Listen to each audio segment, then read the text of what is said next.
औज़ुबिल्लाहिमिनश्शैतानिर्रजीम बिस्मिल्लाहिर्रहमानिर्रहीम। अस्सलाम वालेकुम माय डियर स्टूडेंट्स, उम्मीद करता हूँ आप लोग खैरियत से और मज़े में होंगे। वेलकम करता हूँ वाइट्स एकेडमी के एक और बेहतरीन लेक्चर के साथ। आज के जो लेक्चर है ये बहुत ही इंटरेस्टिंग है and one of my favourite topic you can say.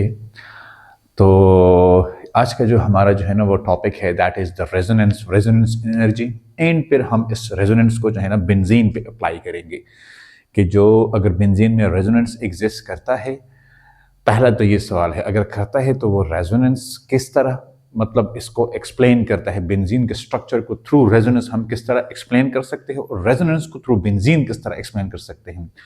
फिर इसमें हम रेजोनेंस एनर्जी क्या होती है, stability of the canonical form क्या होता है, और फिर हम एंड में इसके ये है कि on the basis of stability and activity कौन सा कैनोनिकल फॉर्म ज़्यादा स्टेबल है। तो काफ़ी चीज़ें हम इंशाल्लाह इसमें डिस्कस करेंगे, इसलिए आप पेपर और पेन उठाएं और अपने लिए बेहतरीन नोट्स बनाएं। साथ में अपने चैनल को सब्सक्राइब करना नहीं भूलना। Why do we have the resonance, इसकी सबसे पहले हम पहचान कैसे करेंगे। तो सबसे पहले यह है कि इफ अ मॉलिक्यूल, या हम अगर इसको इस तरह कर ले कि इफ अ स्ट्रक्चर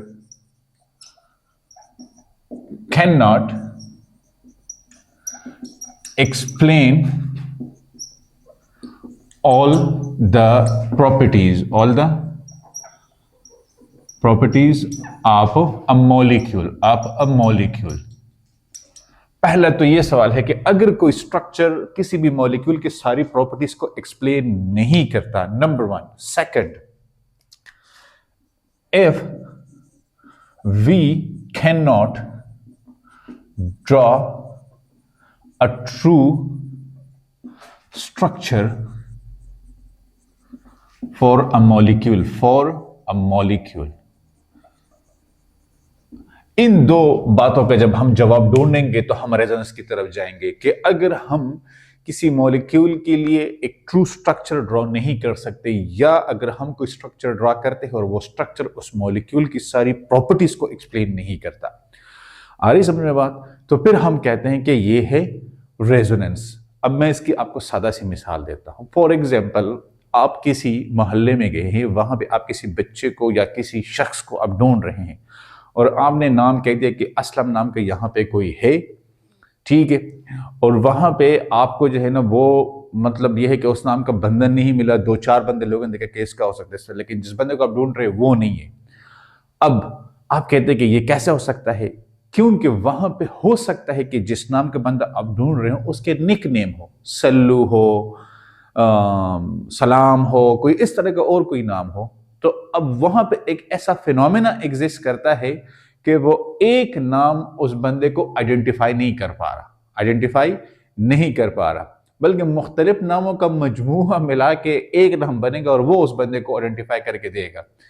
तो ये तब होता है जब आपके पास कोई एक स्पेसिफिक स्ट्रक्चर किसी मॉलिक्यूल की सारी प्रॉपर्टीज को एक्सप्लेन नहीं कर रहा, या जब हम कोई स्ट्रक्चर ड्रा करते हैं और वो ये नहीं बताता कि भाई ये इस मॉलिक्यूल का ट्रू स्ट्रक्चर है, डाउट उसमें एग्जिस्ट होता है, तो वहां पे हम क्या कहते हैं, देन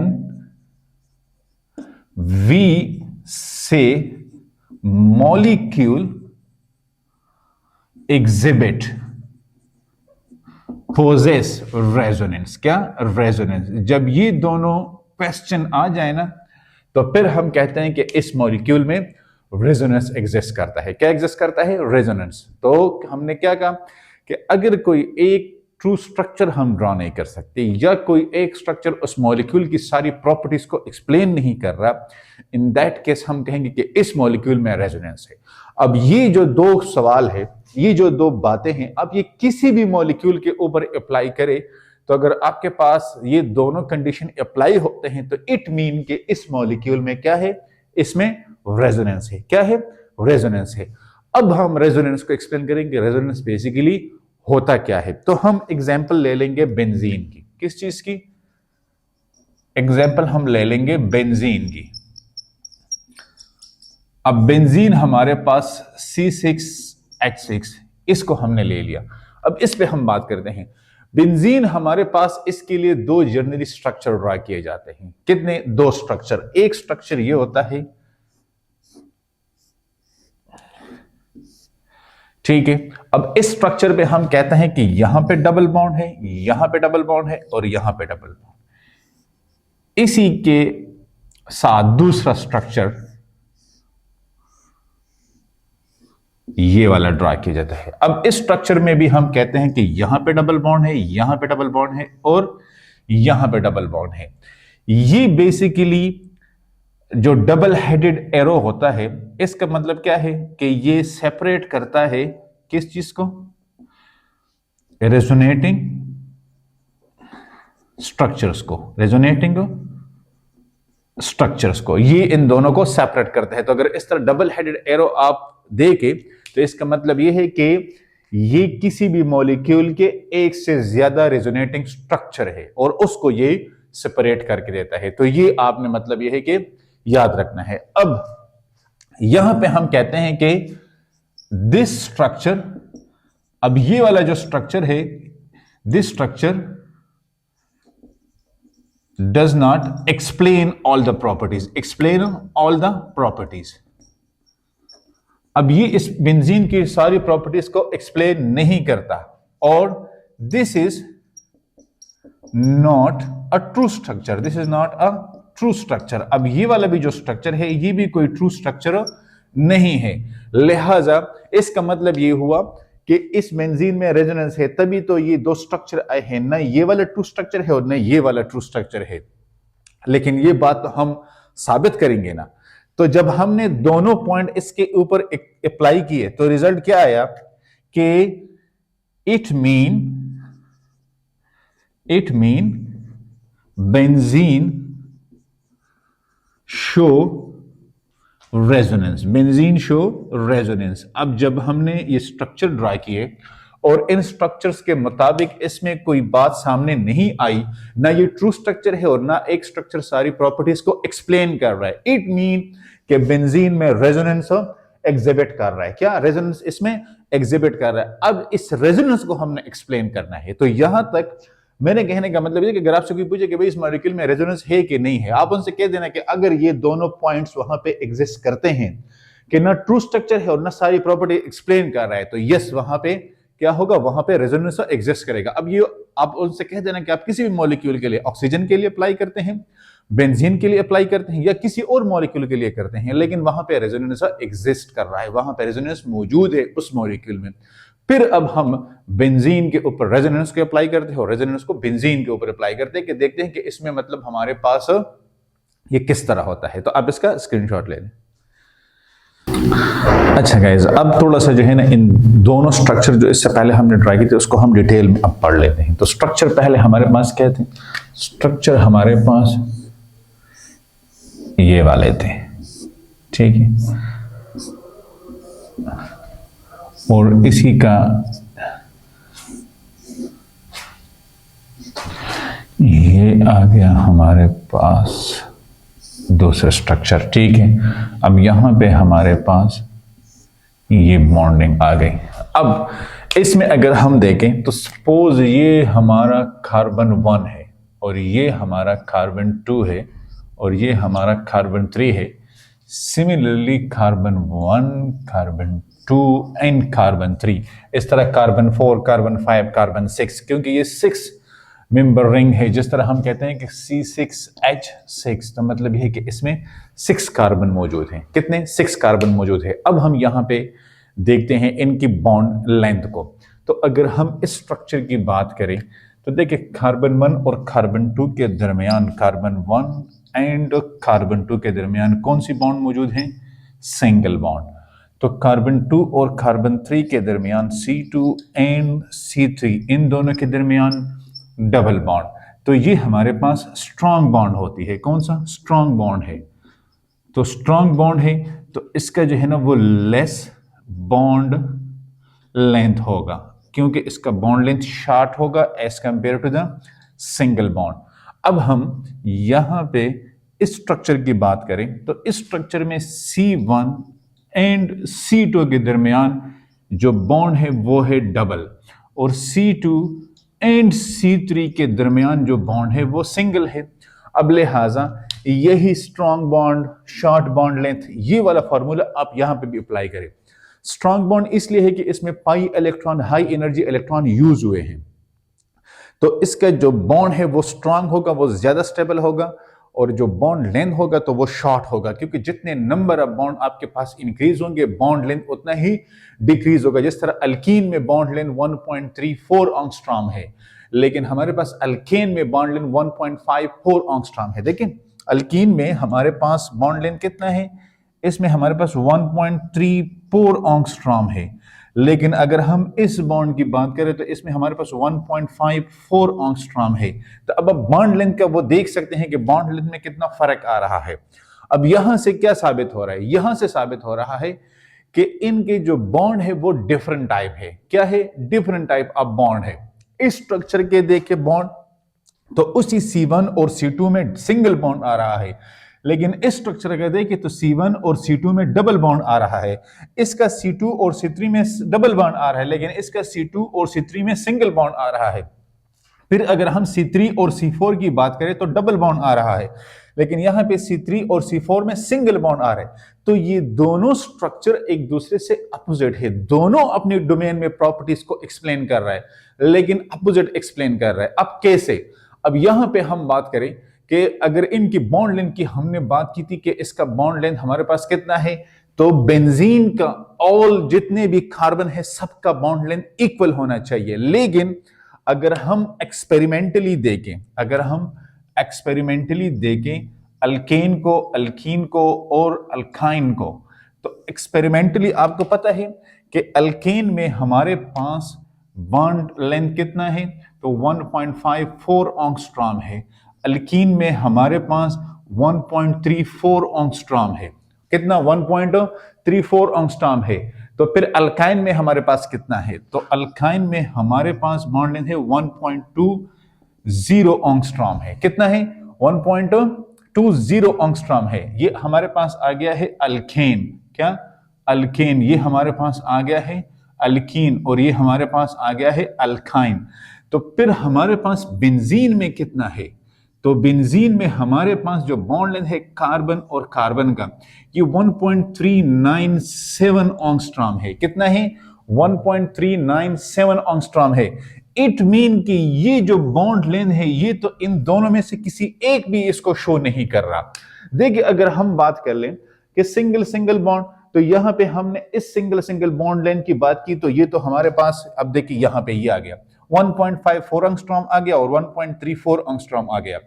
तो ना ये वाला है और ना ये वाला है, बल्कि बेंजीन का तो बॉन्ड लेंथ ये वाला है। तो फिर इसका क्या मतलब हुआ कि इसमें से कोई भी स्ट्रक्चर बेंजीन का नहीं है, मतलब कोई भी ट्रू स्ट्रक्चर बेंजीन का नहीं है। कोई भी एक स्ट्रक्चर पे हम बेंजीन को एक्सप्लेन नहीं कर सकते।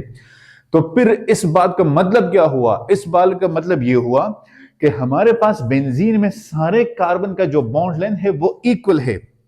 यहां पे मैं इस तरह लिख लूंगा कि in benzene all carbon carbon bond length are equal, अब और इक्वल कितना है, वो है 1.397 एंगस्ट्रॉम। तो इसमें से तो कोई भी स्ट्रक्चर इस बॉन्ड लेंथ को एक्सप्लेन नहीं कर रहा। तो on the basis of bond length हम कहते हैं कि ये हमारे पास इस मॉलिक्यूल का कोई भी स्ट्रक्चर ट्रू स्ट्रक्चर नहीं है, और कोई भी स्ट्रक्चर इस मॉलिक्यूल की पूरी प्रॉपर्टीज को एक्सप्लेन नहीं कर रहा। वही स्टार्ट के 2 पॉइंट्स को हम यहां पे अप्लाई करते हैं। सो इट मीन के from all this discussion, it means के benzene show resonance, benzene show resonance. मेरे कहने का सिर्फ ये मतलब था कि बेंजीन में हमारे पास रेजोनेंस मौजूद है। तो ये मैंने आपको दिखाना था कि बेंजीन में रेजोनेंस मौजूद है। अब उस रेजोनेंस को हम एक्सप्लेन करेंगे, लेकिन स्टार्ट में हमने 2 बातें की हैं। उन 2 बातों को हमने इसके ऊपर अप्लाई किया कि वाकई बेंजीन में जो है ना ये रेजोनेंस मौजूद है कि नहीं। तो इन सारी बॉन्ड लेंथ की प्रॉपर्टीज को देख के हमें ये अंदाजा होता है कि यस बेंजीन में हमारे पास रेजोनेंस मौजूद है। अब उस रेजोनेंस को हम जो है ना पूरी तरह से डायसेक्ट करेंगे, उसका हम अब डिटेल पढ़ेंगे। तो आप इसका स्क्रीनशॉट ले लें। अच्छा गाइस, अब हमारा क्वेश्चन है कि what is resonance. What is a resonance? अब यहां पे हमने जो दो स्ट्रक्चर ड्रा किए थे, एक स्ट्रक्चर हमारा जो है ना वो ये वाला था और दूसरा स्ट्रक्चर हमारा ये वाला था, ठीक है। अब इन दोनों स्ट्रक्चर के लिए जरूरी क्या है? इन दोनों स्ट्रक्चर के लिए जरूरी है कि द फर्स्ट पॉइंट कि इट शुड हैव, इट मतलब यह है कि benzene should have all carbon carbon bond length must be identical, must be identical, number one. And the second point is कि benzene does not behave like normal alkyne, ये normal alkyne की तरह behave नहीं करता। लेकिन इन दोनों structure में एक तो इनका जो बॉन्ड लेंथ है वो इक्वल नहीं है, वो हर एक का डिफरेंट है। वो तो आपने देख लिया कि हर एक का बॉन्ड लेंथ डिफरेंट आ रहे हैं, मतलब हर दो कार्बन के दरमियान डिफरेंट बॉन्ड लेंथ है। एंड द सेकंड पॉइंट कि benzene does not behave like a normal alkyne, लेकिन यहां पे ये स्ट्रक्चर हमारे पास नॉर्मल अल्कीन की तरह बिहेव करते हैं, उसकी तरह बॉन्ड लेंथ रखते हैं, उसकी तरह इसकी बॉन्डिंग है, हाइब्रिडाइजेशन है। तो लिहाजा यहां पे हम कहते हैं कि ये दोनों स्ट्रक्चर मतलब ये है कि ट्रू स्ट्रक्चर नहीं है, इसमें से कोई भी एक स्ट्रक्चर ट्रू स्ट्रक्चर नहीं है और ना कि कोई एक स्ट्रक्चर बेंजीन की सारी प्रॉपर्टीज को एक्सप्लेन कर रहा है। अब हम बेंजीन के कंसेप्ट को समझने के लिए हमें क्या करना है? हमें चाहिए कि हम पहले समझ लें कि लोकलाइज इलेक्ट्रॉन पेयर क्या होता है। So the first thing that is localise electron pair, localise electron pair. सबसे पहले हम इसको समझते हैं कि लोकलाइज इलेक्ट्रॉन पेयर क्या होते हैं। लोकलाइज इलेक्ट्रॉन पेयर और डी लोकलाइज इलेक्ट्रॉन पेयर, ये बातें आपने बहुत सारी सुनी होगी। आज मैं इसका आपको बताता हूं कि ये बेसिकली होते क्या है। वो इलेक्ट्रॉन पेयर को जो किसी भी दो एटम के दरमियान शेयर हो, सो हम कहते हैं कि the electron pair shared between two atoms, shared between two atoms, number one. And the second one, एक तो ये कंडीशन हो गया कि electron pair associated to a specific atom और रीजन। द इलेक्ट्रॉन ईपी मतलब electron pair associated to a specific region or atom, मतलब यह है कि वो अगर किसी एटम के साथ किसी रीजन के साथ स्पेसिफिकली अटैच है तो उसको भी हम यस लोकलाइज इलेक्ट्रॉन पेयर कहते हैं। फॉर एग्जांपल हमारे पास ए और बी है, ये दो एटम्स है और ये इनके दरमियान शेयर्ड पेयर ऑफ इलेक्ट्रॉन है, तो इसको हम कहते हैं कि ये हमारे पास लोकलाइज इलेक्ट्रॉन पेयर है। क्या है? लोकलाइज, क्योंकि ये दो एटम के दरमियान शेयर हुआ है। या अगर हम इस तरह एग्जांपल ले लें इसकी, और तो इस पेयर को अगर हम ले लें तो हम कहते हैं कि ये भी हमारे पास लोकलाइज इलेक्ट्रॉन पेयर है, जो सेकंड पॉइंट है। तो ये सेकंड पॉइंट को जो है ना वो फॉलो करता है और ये वाला फर्स्ट पॉइंट को फॉलो करता है। तो यहां पे हम electron pair, localise electron pair, हमारे पास वो इलेक्ट्रॉन पेयर जो स्पेसिफिक रीजन के साथ अटैच हो या किसी भी दो एटम के दरमियान अटैच हो। यहां पे हम कह सकते हैं कि फॉर एग्जांपल हमारे पास ए एंड बी और सी है, लेकिन यहां पे ये जो शेयर पेयर ऑफ इलेक्ट्रॉन है बिटवीन द टू एटम्स, इसको हम कहते हैं लोकलाइज इलेक्ट्रॉन पेयर। ठीक है, लोकलाइज इलेक्ट्रॉन पेयर या लोकलाइज इलेक्ट्रॉन ये लेस एनर्जी वाले इलेक्ट्रॉन होते हैं, इनकी एनर्जी इतनी हाई नहीं होती और मोस्टली सिग्मा बॉन्ड जो है ना ये बनाते हैं, क्योंकि यहां पे इंटरेक्शन ज्यादा होती है। ठीक है, ये बाद में आपको ऑर्बिटल कांसेप्ट में आगे बताता हूं इसी लेक्चर में, लेकिन यहां तक आप लोकलाइज इलेक्ट्रॉन पेयर को समझने की कोशिश करें। इसके बाद मैं लिखवाता हूं डी लोकलाइज इलेक्ट्रॉन पेयर। अच्छा गाइज, अब फर्स्ट वन लोकलाइज, तो सेकंड वन हमारे पास है कि delocalize electron pair, delocalize electron pair. अब देखिए यहां पे ये स्पेसिफिकली अटैच था किसी एक एटम के साथ, तो यहां पे electron pair does not associated to a specific atom or covalent bond. ये तो पॉइंट 1 आ गया। सेकंड पॉइंट क्या है?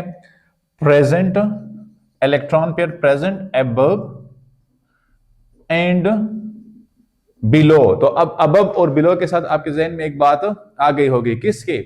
द एटम जो न्यूक्लियस होता है उसके अबव या बिलो होता है। The atom and spread across several atoms। Points अपने पास ये नोट कर लिए, ये बहुत ज्यादा जरूरी है, ये बहुत ज्यादा आपके नोट्स के लिए जरूरी है। अब देखिए ये 2 पॉइंट जिसमें होंगे तो वो हमारे पास डीलोकलाइज है। एक तो ये है कि जिस तरह यहां पे स्पेसिफिक एटम के साथ तो नहीं, इस तरह ये इसकी अटैचमेंट नहीं होगी, या कोवेलेंट बॉन्ड के साथ इसकी इस तरह अटैचमेंट नहीं होगी। दूसरा ये कि ये सेवरल एटम को मतलब ये है कि उसके अक्रॉस इसकी स्प्रेडिंग होगी। जो आपके जहन में ये अबव और बिलो से बात आ गई होगी, जो हम कहते हैं यस पाई इलेक्ट्रॉन की। किसकी?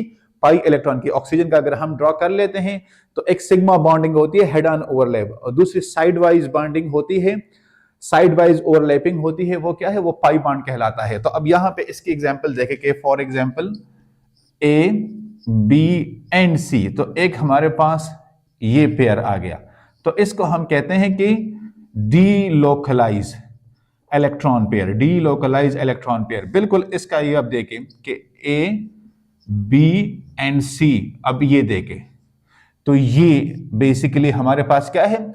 डीलोकलाइज इलेक्ट्रॉन पेयर है, कि ये हमारे पास किसी एक एटम के साथ जुड़ा नहीं होता, या हमारे पास बिटवीन द 2 एटम्स नहीं होता, बल्कि ये सेवरल एटम्स के उसमें जो है ना वो शुमार होता है। अब यहां पे हम बात करेंगे कि अब इन दोनों में, लोकलाइज और डी लोकलाइज में, एनर्जी किसकी हाई होगी, मतलब हाई एनर्जी इलेक्ट्रॉन कौन से होंगे और लेस एनर्जी इलेक्ट्रॉन कौन से होंगे, और ये कौन से बॉन्डिंग बनाएंगे। तो अब ये हम नेक्स्ट स्लाइड में पढ़ते हैं, आप इसका स्क्रीनशॉट ले लें। अच्छा गाइज, अब देखिए ये मेरा सवाल है, which energy electron will be localize and delocalize. अब इस पे हम बात करते हैं कि कौन सी एनर्जी के इलेक्ट्रॉन हमारे पास लोकलाइज होंगे एंड डीलोकलाइज होंगे। तो अब इसका मैं आपको जो है ना वो एक डायग्रामेटिकली प्रूफ देता हूं। किस तरह? हम सपोज करते हैं कि इस तरह की जब हम बॉन्डिंग करते हैं तो आपके जहन में वही केमिकल बॉन्डिंग वाला जो है ना वो कंसेप्ट आ चुका होगा कि ये तो सर ने फिर सिग्मा और पाई बॉन्ड वाला काम शुरू कर दिया है। यस, बिल्कुल वही सिग्मा और पाई बॉन्ड है, और यहीं से आपका जो है ना ये कंसेप्ट क्लियर होगा। तो यहां पे हम ये कहते हैं कि ये हमारे पास न्यूक्लियस है, इसको हम हेड ऑन लीनियर ये ओवरलैप कहते हैं, और ये सिग्मा बॉन्ड बनाता है। क्या बनाता है? Sigma bond. अब ये जो पाई बॉन्डिंग होती है, या जो है ना वो पी ऑर्बिटल्स होते हैं, इसकी जो है ना इस तरह जो अबव एंड बिलो वाला कंसेप्ट अभी हमने पढ़ा है, तो आप उसको जो है ना यहां इसके साथ टेली कर ले कि अबव एंड बिलो, और ये हमें जो है ना वो बना के देता है कौन से? Yes pi bond. क्या? Pi bond.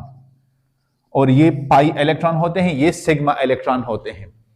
अब इसमें हम डाल लेते हैं लोकलाइज और डीलोकलाइज। आपको पता है कि ये जो पाई इलेक्ट्रॉन होते हैं ये हाई एनर्जी इलेक्ट्रॉन होते हैं। क्या होते हैं? हाई एनर्जी इलेक्ट्रॉन होते हैं। ठीक है, अब इसको देखें तो हमारे पास ये जो pi electrons are high energy electron, are high energy electron. ये तो पॉइंट 1 हुआ। पॉइंट 2 क्या होगा? They are not directly under influence of nucleus. ये इन्फ्लुएंस जो है ना वो डायरेक्ट न्यूक्लियस का इसके ऊपर नहीं होता, लिहाजा ये जो 2 कंडीशन है। और थर्ड क्या है? ये जो इंटरेक्शन होगा, ये जो इंटरेक्शन होता है ये लेस होगा या हाई होगा? बताएं। यस, इसका जो इंटरेक्शन होता है वो लेस होता है। क्या होता है? लेस होता है। सो interaction is less and experience high force, experience high force, इसका लेस इंटरेक्शन होता है और हाई फोर्स एक्सपीरियंस करता है। तो यहां पे हम कह सकते हैं कि ये हमारे पास बेसिकली डीलोकलाइज इलेक्ट्रॉन्स होते हैं, डीलोकलाइज इलेक्ट्रॉन पेयर। तो इट मीन कि ये हमारे पास हाई एनर्जी इलेक्ट्रॉन पेयर है। क्या है? हाई एनर्जी इलेक्ट्रॉन पेयर है। अब आपको समझ आया कि हाई एनर्जी इलेक्ट्रॉन पेयर या पाई इलेक्ट्रॉन या डीलोकलाइज इलेक्ट्रॉन हम किसे कहते हैं? यस, ये तीनों एक चीज है कि जो हमारे पास डीलोकलाइज इलेक्ट्रॉन है वो हाई एनर्जी इलेक्ट्रॉन होते हैं और high energy electron pi electron होते हैं। इसकी लेस इंटरेक्शन होती है और इसका जो हमारे पास फोर्स है वो ज्यादा फोर्स ही एक्सपीरियंस करता है। क्या करता है? ज्यादा फोर्स ये एक्सपीरियंस करता है और इसकी लेस एनर्जी होती है। क्या होती है? लेस एनर्जी होती है। एनर्जी इसकी लेस होती है लेकिन ये होते हाई एनर्जी इलेक्ट्रॉन है। लेस एनर्जी का यहां पे मतलब ये है कि यहां पे हमारे पास इसको ब्रेकिंग के लिए लेस एनर्जी रिक्वायर्ड होती है। इसकी ब्रेकिंग के लिए लेस एनर्जी रिक्वायर्ड होगी। आई समझ में बात? अच्छा, नेक्स्ट हमारे पास इस सिग्मा बॉन्ड को अब हम जो है ना वो डाइसेक्ट करते हैं। तो sigma electron are low energy electron, are low energy electrons, number 1 point. Second point, they are direct, they are under direct influence of atoms. अब ये एटम्स के डायरेक्टली इन्फ्लुएंस होता है और यहां पे ये शो कर रहा है मैक्सिमम इंटरेक्शन, मैक्सिमम इंटरेक्शन। तो अगर इसका इंटरेक्शन मैक्सिमम है तो ये क्या करता है? ये हमारे पास experience less force, experience less force, और इसकी ब्रेकिंग के लिए हमें ज्यादा एनर्जी रिक्वायर्ड होती है। For breaking high energy required, for breaking high energy required, और पाई के लिए कम एनर्जी रिक्वायर्ड होती है। लिहाजा ये हमारे हैं लोकलाइज इलेक्ट्रॉन पेयर। क्या है? Localise electron pair. ये हमारे पास लोकलाइज इलेक्ट्रॉन पेयर है और वो वाला डीलोकलाइज। तो सिग्मा इलेक्ट्रॉन हमारे पास लोकलाइज इलेक्ट्रॉन पेयर है और पाई इलेक्ट्रॉन हमारे पास डीलोकलाइज इलेक्ट्रॉन पेयर है। अब इसकी आपको समझ आ गई है क्योंकि इसके बाद हमने जाना है इसकी स्टेबिलिटी पे बात करनी है। ठीक है, रेजोनेंस का भी पोर्शन रहता है लेकिन ये चीजें पहले आपके दिमाग में बैठ जाए कि लोकलाइज और डीलोकलाइज इलेक्ट्रॉन कौन से होते हैं। आप इसका स्क्रीनशॉट ले लें। अच्छा गाइस, अब मैंने बोर्ड पे एक सवाल लिखा है कि from localize and delocalize electron pair which one is responsible for the resonance. तो ये मेरा सवाल है। सो हमने बात की कि delocalize electron pair high energy electron होते हैं। यहां पे हम कहते हैं कि delocalize electron pair are high energy electron pair होते हैं जो कि बेसिकली पाई इलेक्ट्रॉन है। क्या है? पाई इलेक्ट्रॉन है। यहां पे हमने इसकी बात की कि ये हमारे पास यस, तो फिर actually they show the resonance, they show resonance. तो रेजोनेंस के लिए हमेशा आपके पास पाई इलेक्ट्रॉन या डीलोकलाइज इलेक्ट्रॉन पेयर यही रिस्पॉन्सिबल होंगे। यही क्या होंगे?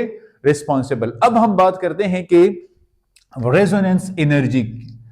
तो रेजोनेंस एनर्जी का मैं आपको बता दूं कि जो रेजोनेंस हाइब्रिड स्ट्रक्चर होता है, जो अभी आगे मैं आपको बताऊंगा कि जो रेजोनेंस हाइब्रिड स्ट्रक्चर होता है उसकी जो एनर्जी बेसिकली होती है उसको हम कहते हैं रेजोनेंस एनर्जी।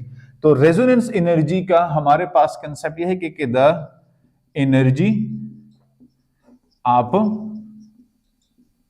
Resonance hybrid.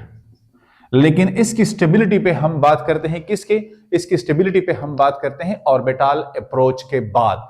अब हम पढ़ते हैं कि जो रेजोनेंस के लिए ऑर्बिटल अप्रोच है वो बेसिकली क्या है, वो बेसिकली क्या है। ठीक है, तो अब आप इसका स्क्रीनशॉट ले लें। अच्छा गाइज, अब देखिए, अब हम बात करते हैं ऑर्बिटल अप्रोच फॉर रेजोनेंस। अब यहां पे a structure containing localize electron pair or bonding. अगर लोकलाइज बॉन्डिंग है या इलेक्ट्रॉन पेयर है, दोनों एक ही चीज है, क्योंकि इलेक्ट्रॉन पेयर ही बॉन्ड बनाता है। ठीक है। अब लेकिन क्या होता है, लेकिन ये किसी भी मॉलिक्यूल की सारी प्रॉपर्टीज को एक्सप्लेन नहीं कर सकता। A structure containing localise electron pair या bonding but still cannot explain all the properties of a molecule called, तो इसको हम क्या कहते हैं, ऐसे स्ट्रक्चर को, ऐसे स्ट्रक्चर को हम कहते हैं कैनोनिकल फॉर्म। क्या कहते हैं? Canonical form. कैनोनिकल फॉर्म और हम कहते हैं कि रेजोनेटिंग स्ट्रक्चर। ठीक है। अब कैनोनिकल फॉर्म या रेजोनेटिंग स्ट्रक्चर हमारे पास कौन से होते हैं? तो ये बेसिकली हमारे पास होते हैं जो दो स्ट्रक्चर अभी हमने ड्रॉ किए थे ना, कि जिसको हमने 2 डबल हेडेड एरो के साथ सेपरेट किया था। इधर आप देख लें, एक स्ट्रक्चर हमारे पास ये वाला आ गया। ठीक है। यहां पे ये इसमें इस तरह बॉन्डिंग है। अब इसी का हम एक ऑर्बिटल कंसेप्ट वाला स्ट्रक्चर ड्रा कर लेते हैं ताकि आपको अब इसकी बॉन्डिंग पता चल जाए।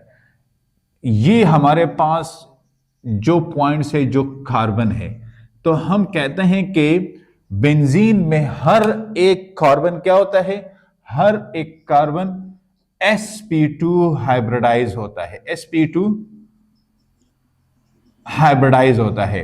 अब इस sp2 हाइब्रिडाइज में हमारे पास 1p ऑर्बिटल अनहाइब्रिडाइज होता है। क्या होता है? 1p ऑर्बिटल ये अनहाइब्रिडाइज होता है। और यही अनहाइब्रिडाइज जो है ना, unhybridize p orbital is perpendicular to sigma bond.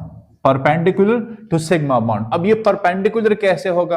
तो ये परपेंडिकुलर हमारे पास, अगर हम इसको इस तरह ले लें, इसको इस तरह ले लें,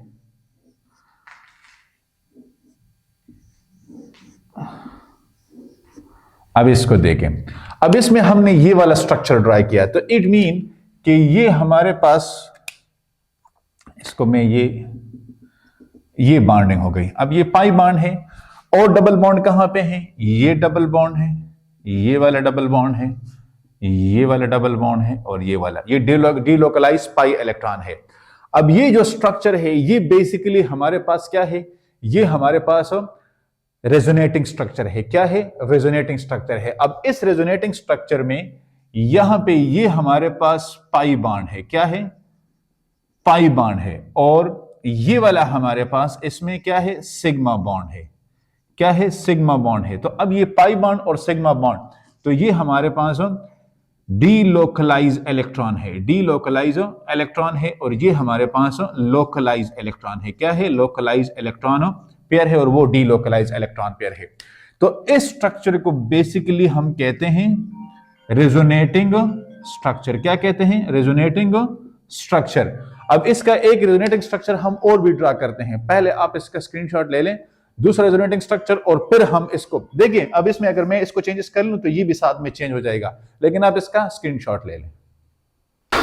अच्छा गाइस, अब देखिए हम इस ऑर्बिटल अप्रोच पे हम फर्दर बात कर लेते हैं। तो ये हमारे पास सपोज अब ये स्ट्रक्चर है, इसमें ये बॉन्डिंग है। ठीक है। और इसके अपोजिट हम दूसरा स्ट्रक्चर ड्रॉ कर लेते हैं, और इसमें हमारे पास ये बॉन्डिंग है,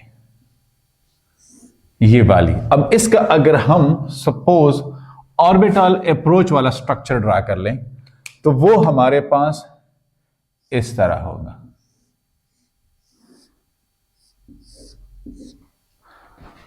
अब इसमें देखें, यहां पे हम ऑर्बिटल कंसेप्ट वाली बॉन्डिंग कर लेते हैं।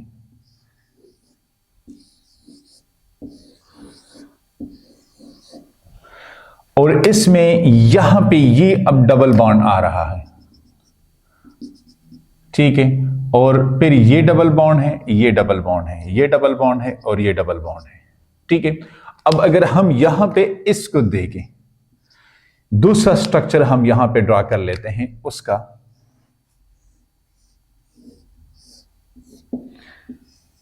ये बॉन्डिंग है, ये बॉन्डिंग है,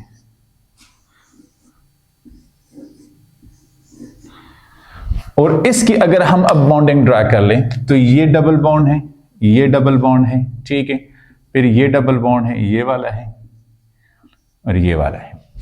अब आप देख लें कि हम कहां पे कहें कि डबल बॉन्ड मौजूद नहीं है। हर दो कार्बन के दरमियान एक स्ट्रक्चर में डबल बॉन्ड मौजूद है, दूसरे स्ट्रक्चर में सिंगल बॉन्ड मौजूद है। तो इट मीन कि हमारे पास जितने भी कार्बन है दोनों स्ट्रक्चर में सारों में डबल बॉन्ड मौजूद है। तो इट मीन कि जो हमारे पास है ये पाई है, जहां पे हमने कहते हैं कि जो पाई या डीलोकलाइज इलेक्ट्रॉन होते हैं वो क्या होते हैं, वो सर्कुलेट करते हैं। तो यहां पे हम कहते हैं कि ये जो दोनों स्ट्रक्चर है, ये स्ट्रक्चर प्रोपोज 1 है और ये स्ट्रक्चर हमारे पास प्रोपोज 2 है, लेकिन ये भी एक्चुअल नहीं है और ये भी हमारे पास एक्चुअल नहीं है। ये दोनों स्ट्रक्चर एक्चुअल नहीं है, ये दोनों स्ट्रक्चर हमारे पास एक्चुअल नहीं है। क्यों? इन दोनों स्ट्रक्चर को हम कहते हैं resonating structure, resonating structure, resonating structure, या इसको हम कहते हैं कैनोनिकल फॉर्म। क्या कहते हैं? Canonical form, canonical form. और ये भी हमारे पास कैनोनिकल फॉर्म है, कैनोनिकल फॉर्म है। अब देखिए यहां पे हमारे पास ये कंसेप्ट डेवलप हुआ कि कैनोनिकल फॉर्म या रेजोनेटिंग स्ट्रक्चर एक्चुअल स्ट्रक्चर नहीं होते, एक्चुअल स्ट्रक्चर ये नहीं होते, बल्कि इसमें हर एक स्ट्रक्चर उस मॉलिक्यूल की कुछ प्रॉपर्टीज को एक्सप्लेन करता है, लेकिन वो पूरी प्रॉपर्टीज को एक्सप्लेन नहीं कर सकता। तो लिहाजा ये रेजोनेटिंग है। अब इसका जो फाइनल स्ट्रक्चर होगा, इसका जो फाइनल स्ट्रक्चर होगा वो क्या होगा, तो वो मैं आपको नेक्स्ट स्लाइड में बताता हूं।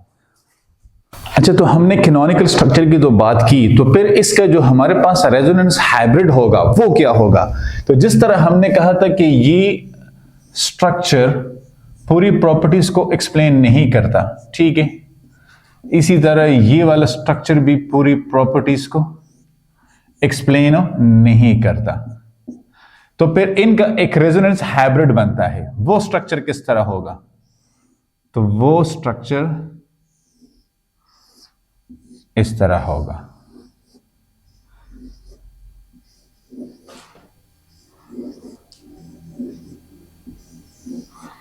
अब हमने बात की थी कि डबल बॉन्ड हर जगह मौजूद होगा, पाई डीलोकलाइज इलेक्ट्रॉन हर जगह मौजूद होंगे, और हमने कहा था कि ये स्प्रेड ओवर करता है। क्या करता है? स्प्रेड ओवर ये होता है। तो ये इस तरह का जो है ना वो एक सर्कल बनाता है जिसका स्ट्रक्चर इस तरह का बनेगा।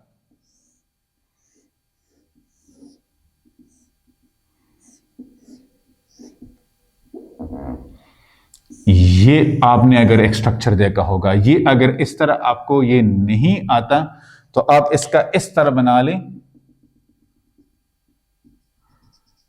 अब ये जो स्ट्रक्चर है हमारे पास, ये दोनों क्या है? ये है रेजोनेंस हाइब्रिड, रेजोनेंस हाइब्रिड। और ये बेसिकली ट्रू स्ट्रक्चर है। क्या है? ट्रू स्ट्रक्चर है बेंजीन का। ये जो स्ट्रक्चर है ये ट्रू स्ट्रक्चर है किस चीज का? बेंजीन का। ये बेंजीन की सारी प्रॉपर्टीज को एक्सप्लेन कर रहा है, ये बेंजीन की सारी प्रॉपर्टीज को एक्सप्लेन कर रहा है। अब इस ट्रू स्ट्रक्चर में ये जो डीलोकलाइज पाई इलेक्ट्रॉन की वजह से बना है, इसको हम कहते हैं रेजोनेंस हाइब्रिड। ये resonance hybrid basically resonating structure से ही आता है सामने। ये क्या आता है? रेजोनेटिंग स्ट्रक्चर से ही सामने आता है। इस स्ट्रक्चर को हम कहते हैं रेजोनेंस हाइब्रिड स्ट्रक्चर। क्या? Resonance hybrid structure. तो रेजोनेंस हाइब्रिड स्ट्रक्चर इन दोनों स्ट्रक्चर का जो है ना वो बेसिकली मजमुआ है। और ये जो सर्कुलेशन ऑफ द इलेक्ट्रॉन इसमें होते हैं, ये जो डॉटेड लाइन आपको, ये basically because of the delocalize electron है। तो डीलोकलाइज इलेक्ट्रॉन रिस्पॉन्सिबल होते हैं किस चीज के लिए? रेजोनेंस के लिए। और रेजोनेंस हाइब्रिड का तो अब हम देखते हैं ना कि पाई बॉन्ड यहां पे मौजूद है, यहां पे मौजूद है, यहां पे, इसमें यहां पे मौजूद है, यहां पे मौजूद है और यहां पे, लिहाजा हम कहते हैं कि everywhere there is a pi bond. तो ये जो हमारे पास एक क्रॉस ओवर स्प्रेडिंग है डीलोकलाइज इलेक्ट्रॉन की, यही हमारे पास एक रेजोनेंस हाइब्रिड को जन्म देती है। और रेजोनेंस हाइब्रिड स्ट्रक्चर किसी भी मॉलिक्यूल के लिए जो होता है वो बेसिकली उस मॉलिक्यूल का ट्रू स्ट्रक्चर होता है। क्या होता है? True structure in the final structure, final true structure, final true structure होता है। अच्छा गाइस, अब हम इस रेजोनेटिंग स्ट्रक्चर को थोड़ा सा मतलब इलाबोरेट करते कि वाकई ये ट्रू स्ट्रक्चर है कि नहीं है। तो अगर हम सबसे पहले इसका बॉन्ड लेंथ ले लें, क्या कर लें? Bond length. आपको पता है कि इसका बॉन्ड लेंथ है 1.397 एंगस्ट्रॉम, जो कि ओके है, ये बेंजीन का है, ये बेंजीन का है। That is the number 1 point. Second, अगर हम ये बॉन्ड एंगल ले लें तो बॉन्ड एंगल इसका आ रहा है 120 डिग्री, जो कि एक्यूरेट है, ये भी बेंजीन के लिए मौजूद है। यहां पे अगर हम बात कर ले तो ये है हमारे पास डी लोकलाइज इलेक्ट्रॉन पेयर, जो कि ओके है, ये भी इसके लिए मौजूद है। सो 3 कंडीशन तो इसके पूरे हो जाते हैं। अब इसकी जो एनर्जी है कि resonance energy for benzene C6H6, ये है 30 किलो कैलोरी पर मोल। बिल्कुल ये इतनी रेजोनेंस एनर्जी एग्जिस्ट करती है। और अगर हम बात कर लें यहां पे बॉन्ड लेंथ की, कि बॉन्ड लेंथ किस बॉन्ड का ज्यादा होगा और किस बॉन्ड का कम होगा, तो बॉन्ड लेंथ पैटर्न को आप देखें, बॉन्ड लेंथ पैटर्न,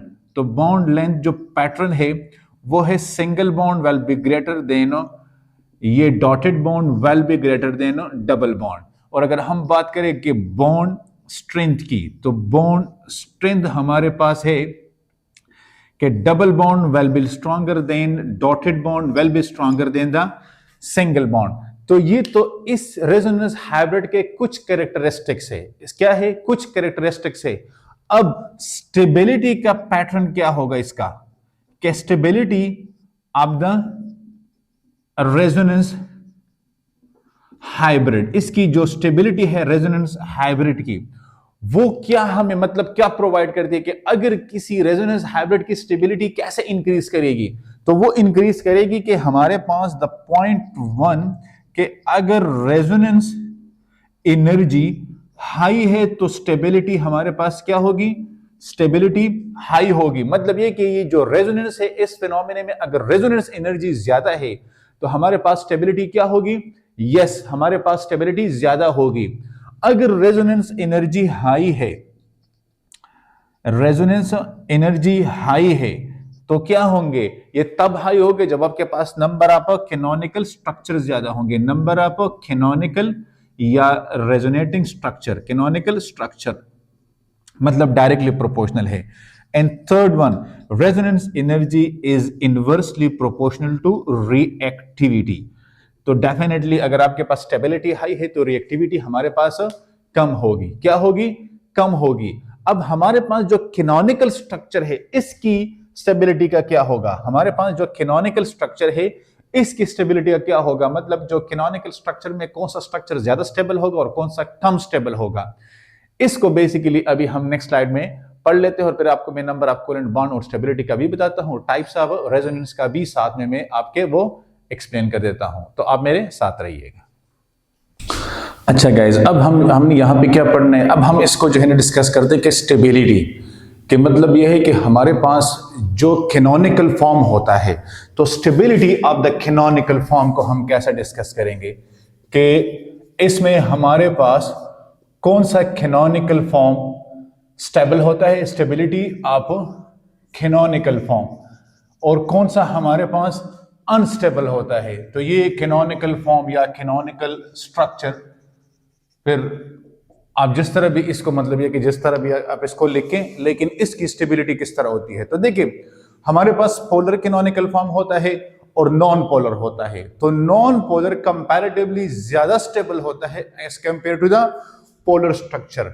अब देखिए यहां पे मैं कुछ स्ट्रक्चर ड्रॉ कर रहा हूं। एक मेरे पास ये कैनोनिकल फॉर्म है, ठीक है, जिसमें इस तरह जो है ना वो सिंपल हमने बॉन्डिंग पढ़ी थी। अब इसकी जो है ना वो ये स्ट्रक्चर ज्यादा स्टेबल है किससे?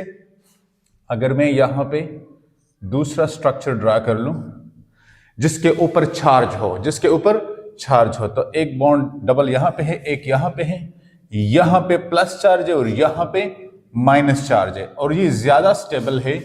अगर मैं यहां पे एक थर्ड स्ट्रक्चर और ड्रा करूं और इसके ऊपर भी हमारे पास चार्ज है, तो लिहाजा ये किस तरह आएगा? ये डबल बॉन्ड प्लस चार्ज और ये माइनस चार्ज। इट मीन के हमारे पास जो नॉन पोलर स्ट्रक्चर होते हैं वो ज्यादा स्टेबल होते हैं पोलर स्ट्रक्चर से। किससे? पोलर स्ट्रक्चर से। अब इसको देखें, नॉन पोलर ज्यादा स्टेबल होते हैं पोलर स्ट्रक्चर से। इसका मतलब यह हुआ कि अब हमारे पास इन दो पोलर स्ट्रक्चर में फिर ये वाला क्यों ज्यादा अनस्टेबल है और ये वाला क्यों स्टेबल है? चलो ये तो नॉन पोलर स्ट्रक्चर है, ये पोलर से ज्यादा स्टेबल है, ये तो मतलब एक बात क्लियर हो गई है।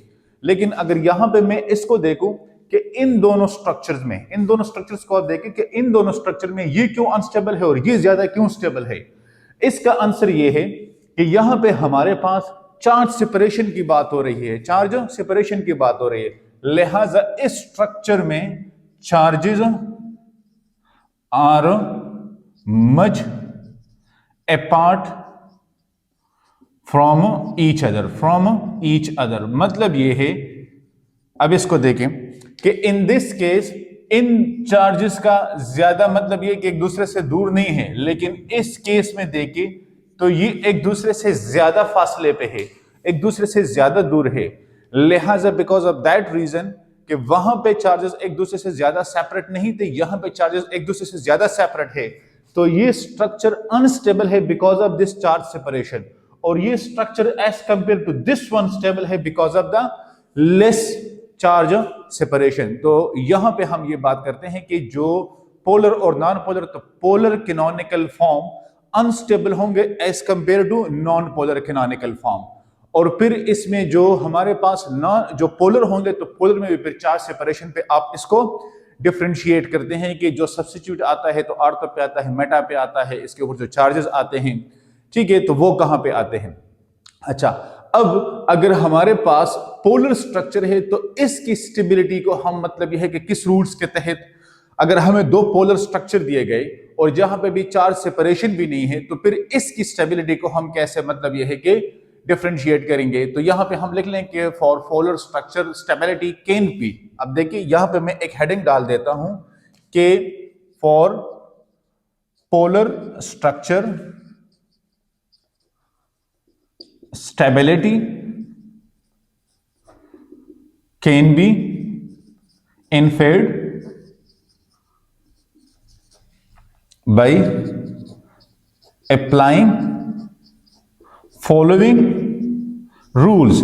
अब फॉलोइंग रूल्स के जरिए, क्योंकि अगर चार्ज सेपरेशन का इस तरह मतलब है कि एरोमेटिक कंपाउंड्स पे आ गया तो फिर ठीक है, लेकिन अगर कहीं पे चार्ज सेपरेशन का नहीं है, फॉर एग्जांपल मैं आपको दो स्ट्रक्चर देता हूं कि CH3 C ट्रिपल बॉन्ड और ये ऑक्सीजन। अब ऑक्सीजन के ऊपर प्लस चार्ज है, एक स्ट्रक्चर ये है, दूसरा स्ट्रक्चर है कि CH3 C डबल बॉन्ड और ये O। अब यहां पे कार्बन के ऊपर प्लस चार्ज है, ठीक है। अब आप मुझे बताएं कि इसमें कौन सा स्ट्रक्चर ज्यादा स्टेबल होगा। लिहाजा इसमें हमारे पास वन स्ट्रक्चर और ये सेकंड है, ये वन ज्यादा स्टेबल है। अब वन ज्यादा क्यों स्टेबल है? वन ज्यादा इसलिए स्टेबल है कि अगर आपके पास greater the number of covalent bond, greater the number of covalent bonds is directly proportional to stability. मतलब यह है कि जितने हमारे पास नंबर ऑफ कोवेलेंट बॉन्ड ज्यादा होंगे उतना ही स्ट्रक्चर हमारे पास ज्यादा स्टेबल होगा। तो अब ये वाला स्ट्रक्चर, इसमें कोवेलेंट बॉन्ड ज्यादा है as compare to this one, तो ये ज्यादा स्टेबल है। लिहाजा यहां पे हम कहते हैं कि अगर हमारे पास नंबर ऑफ कोवेलेंट बॉन्ड ज्यादा होंगे तो स्ट्रक्चर क्या होगा, यस वो हमारे पास ज्यादा स्टेबल होगा। तो ये तो हमारा आ गया है स्टेबिलिटी। अब हम यहां पे पढ़ लेते हैं टाइप्स ऑफ रेजोनेंस। तो टाइप्स ऑफ रेजोनेंस का ये है कि आप इसका स्क्रीनशॉट ले लें और नेक्स्ट स्लाइड में मैं आपको वो करवाता हूं। अच्छा गाइस, अब नेक्स्ट हेडिंग हमारे पास है कि टाइप्स ऑफ रेजोनेंस, मतलब ये कि रेजोनेंस के कितने टाइप्स बनती है। तो रेजोनेंस के हमारे पास 2 टाइप्स है। सो द नंबर 1 इज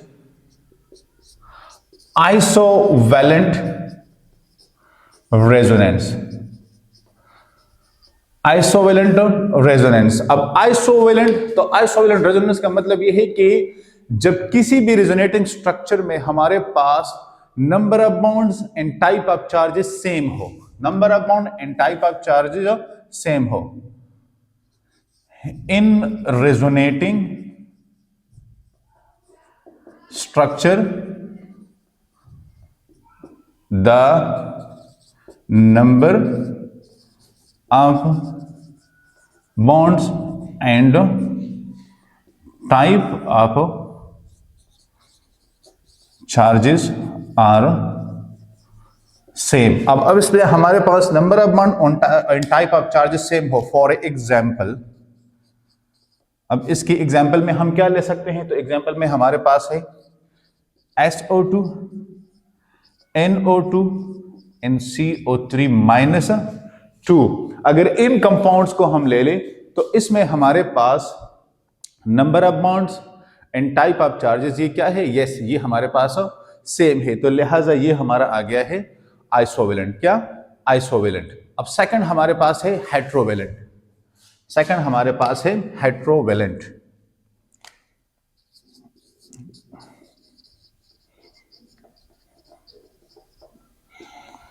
ठीक है, या चलो हेट्रोवेलेंट को यहां पे लिख लें।